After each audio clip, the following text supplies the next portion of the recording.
स्कूलों की। एक स्कूल जो अपने बच्चों की पढ़ाई के लिए कितनी तत्परता दिखाती है ऑनलाइन क्लास के माध्यम से, क्योंकि स्कूलों ने दो दो बार कोरोना की लहर को देखा है, जिस वजह से पढ़ाई बाधित हुई है। जी हाँ, मैं हूँ राकेश कुमार और आप देख रहे हैं दरभंगा पब्लिक न्यूज। आज हम बात करेंगे ज्ञान भारती पब्लिक स्कूल की। आखिर उन्होंने दोनों कोरोना महामारी में कैसे बच्चों की पढ़ाई करवाई, शिक्षकों को कैसे संभाल के रखा, शिक्षकों को किस किस बात के लिए प्रोत्साहित किया, आखिर हम स्कूल ने कहाँ तक पढ़ाई करवाई, आगे क्या कर रही है बच्चों के लिए, क्या क्या सुविधाएं दे रही है। आज हमारे साथ हैं स्कूल के प्राचार्य गणेश प्रसाद सिंह।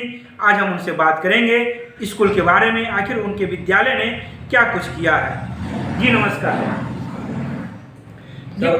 जी बताइए कि आज जो इस कोरोना महामारी की जो दूसरी लहर है, किस प्रकार आपने स्कूलों को चलाया, बच्चों को कैसे रखा अपने पास तक, आखिर क्या क्या कुछ किया है आपने स्कूल के लिए। सर्वप्रथम तो मैं आपके चैनल को धन्यवाद देता हूं कि आपने इस कोरोना महामारी के समय में विद्यालय की स्थिति की जानकारी लेने का प्रयास किया।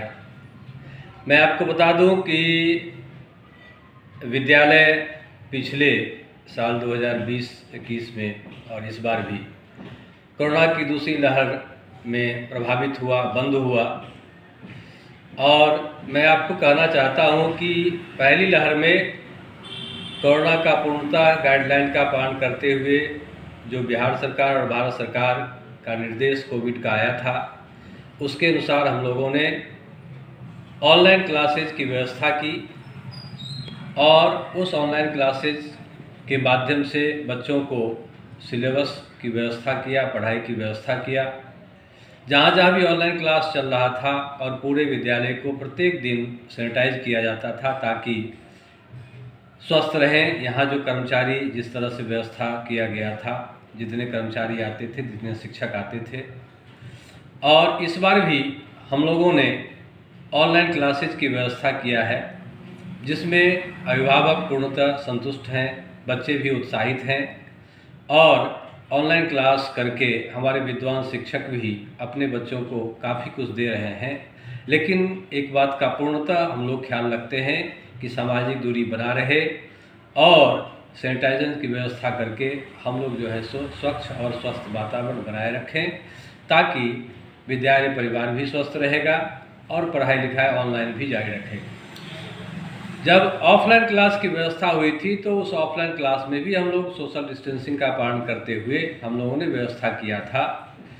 इस कोरोना महामारी के समय में निश्चित रूप से सारे लोगों को अभी भी सजग रहना है, क्योंकि कोरोना ख़त्म नहीं हुआ है। स्कूलों को सरकार से बहुत सारी उम्मीदें थी कि कुछ प्रोत्साहन मिलेगा, टैक्स में छूट मिलेगा, बिजली में छूट मिलेगा, क्या यह कुछ लग रहा था ऐसा कुछ? उम्मीद तो थी हम लोगों को कि बिहार सरकार जो है सो कुछ इस तरह की व्यवस्था करते, क्योंकि पब्लिक स्कूल में काम करने वाले जो शिक्षक और कर्मचारी होते हैं वह पूर्णतः विद्यालय की फ़ी पर ही डिपेंड करते हैं। हमने देखा है, अनुभव भी किया है, अभी भी हम लोग झेल रहे हैं उस समस्या को कि फ़ी स्ट्रक्चर कम से कम होने के बावजूद भी हमारे यहाँ कलेक्शन उस स्तर से नहीं हो रहा है कोरोना के समय में, क्योंकि परिस्थिति प्रतिकूल सभी लोगों के लिए है और शिक्षकों को और कर्मचारियों को भी उचित वेतन इत्यादि देने में कठिनाई होती है। फिर भी हमारे शिक्षक और कर्मचारी इसलिए संतुष्ट हैं क्योंकि कोरोना का समय चला जाएगा, एक बार पुनः समय अनुकूल होगा और हम लोग फिर स्वस्थ वातावरण में विद्यालय को बेहतर करने का प्रयास करेंगे। ऑनलाइन पढ़ाई की बात करें तो किस प्रकार से ऑनलाइन पढ़ाई सफल रही, शिक्षक कितनी सफल रहे, क्या कुछ? ऑनलाइन क्लास हमारे यहाँ जो है सो काफ़ी अच्छा चल रहा है, बच्चे भी उत्साहित हैं और प्रयास कर रहे हैं। अभी तुरंत हम लोग जो है सो एक परीक्षा भी जो है सो ऑब्जेक्टिव टाइप का लिया है, जिसमें बहुत सारे बच्चे भाग लिए हैं। जिनके पास इस एंड्रॉयड और स्मार्टफोन की सुविधा है वो इसका पर्याप्त लाभ लिए हैं और गार्जियन भी जो है सो इससे संतुष्ट हैं। हो सकता है कुछ बच्चों के पास ये सुविधा न हो, उनको दिक्कत होती हो, तो वैसे बच्चे टेलीफोनिक माध्यम से हमारे शिक्षकों से सहयोग लेते हैं और वो पढ़ाई कर रहे हैं। बहुत सारे बच्चों के पास तो एंड्रॉयड मोबाइल नहीं है, तो फिर आखिर उसकी पढ़ाई कैसे हो रही है? वही मैं बता रहा था कि वो टेलीफोन के माध्यम से हमारे शिक्षकों के संपर्क में हैं वो, और जो भी दिक्कत होती है उसका समाधान टेलीफोनिक माध्यम से वो करते रहते हैं समय से। स्कूल बहुत पुरानी है, वर्षों से चल रही है, 10th तक है, क्या कुछ आगे स्कूल कर रही है बच्चों की सुविधा के लिए? अभी तो मैं आपको बता दूं कि माँ सरस्वती की कृपा से इस बार हमारे यहाँ +2 हो गया है, और मैं 11 में एडमिशन भी प्रारंभ कर दिया है। काफ़ी जल्द जो है सो हम 11 का क्लास भी शुरू करने जा रहे हैं। और इस पूरे दरभंगा की बात कहूँ तो यहाँ फी स्ट्रक्चर भी हमारे यहाँ 11-12 में काफ़ी कम रहेगा, और हम अपने जो है सो बच्चों के लिए बेहतर व्यवस्था कर पाएंगे। हमारा सारा ध्यान, सारा फोकस हमारे शिक्षकों का, कर्मचारियों का, और विद्यालय के जो है सो जो कार्यकारी समिति के सदस्य हैं, अध्यक्ष हैं, सचिव हैं सम्मानित, ये सभी फोकस केवल इसी बात पर करते हैं कि हमारे बच्चों का भविष्य कैसे बेहतर हो, उनका सर्वांगीण विकास कैसे हो, और वह उत्तरोत्तर जो है सो परीक्षा फल भी अच्छा करें, अनुशासित नागरिक बन करके इस विद्यालय से जाए, इसी पर फोकस रहता है हमेशा। किस किस विषय में पढ़ाई होगी अगर बात करें 11-12? ऐसे तो जैसा कि आपको भी जानकारी होगी कि इस नई शिक्षा नीति में जो है सो स्ट्रीम समाप्त कर दिया गया है। अब कोई भी बच्चा जो है सो किसी भी विषय को लेकर के आगे बढ़ सकता है। तो हमने साइंस, आर्ट और कॉमर्स तीनों स्ट्रीम को जो है सो सम्मिलित किया है। उसमें बच्चे अपनी सुविधा अनुसार उस विषय का चुनाव करेंगे और पढ़ाई जारी रखेंगे। शिक्षक की व्यवस्था हो गई होगी?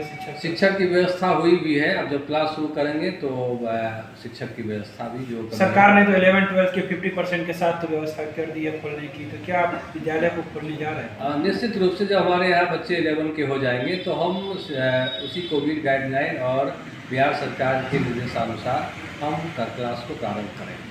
पूरी तरह SOP का पालन होगा? बिल्कुल इसमें कहीं कोई कंप्रोमाइज़ हम लोग नहीं करेंगे किसी भी स्तर से, क्योंकि स्वस्थ रहेंगे तभी हम लोग सुरक्षित रहेंगे, तभी पढ़ाई भी होगी, तभी और भी काम कर सकते हैं। धन्यवाद जी। अभी आपने देखा कि विद्यालय के प्रधानाचार्य ने किन किन बातों की चर्चा की। अब विद्यालय अब नए रूप में आ रहा है। 11-12 की पढ़ाई यहाँ होगी। साइंस, कॉमर्स, आर्ट्स तीनों फैकल्टी के टीचर यहाँ उपलब्ध होंगे। बच्चे नामांकित कर सकेंगे। इन्होंने कहा है फी स्ट्रक्चर के बारे में, जो फी स्ट्रक्चर और विद्यालयों से बहुत कम होगी, जहाँ जो मिडिल क्लास के जो अभिभावक होंगे वो बच्चे को यहाँ संपूर्ण शिक्षा दिला पाएंगे। धन्यवाद।